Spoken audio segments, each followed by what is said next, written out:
வணக்கம். நான் doctor Sivakumar, cardiologist, அணு ஹாஸ்பிட்டல் தஞ்சாவூர்லேருந்து பேசுகிறேன். போன வாரம் ஒரு 29 வயசு பேஷண்ட் வந்தார். அவருக்கு பார்த்தீங்கன்னா ஹார்ட் அட்டாக் ஆகிருந்துச்சு. அவர் ஆஞ்சியோகிராம் பண்ணப்போ ஒரு டைட்டாக ஒரு இடத்துல அடைப்பு இருந்துச்சு. அவருக்கு ஆஞ்சியோபிளாஸ்டி பண்ணி ஸ்டென்ட் வச்சிருக்கோம். ஸோ இப்போ 29 வயசுலேயே ஆஞ்சியோபிளாஸ்டி பண்ணி ஸ்டென்ட் வைக்க வேண்டிய நிலைமை வந்திருக்குது.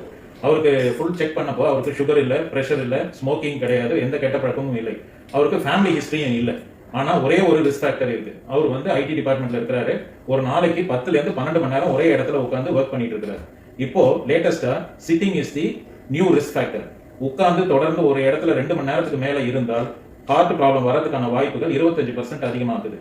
அதாவது 2 மணி நேரம் தொடர்ந்து உட்கார்ந்து இருந்தால் ஒரு சிகரெட் குடிக்கிறதுக்கு ஈக்குவல். அதனால நீங்க எங்க தான் வேலை பார்த்துட்டு இருந்தாலும் தொடர்ந்து 1 மணி நேரத்துக்கு மேல உட்காராதீங்க. நடுவுல ஏஞ்சி கொஞ்சம் நடங்க. ஏதாவது ஒரு பிரிண்ட் எடுக்கணும், இல்ல ஏதாவது ஒரு இதுக்காக பக்கத்துல கேபினுக்கு போகணும்னாலும் நடந்து போய் பேசிட்டு வாங்க. 1 மணி நேரத்துக்கு ஒரு தடவை நடந்துட்டு இருந்தீங்கன்னா நீங்க தொடர்ந்து உட்கார்ந்து வேலை செஞ்சாலும் ஹார்ட் அட்டாக் வராம தடுக்கலாம்.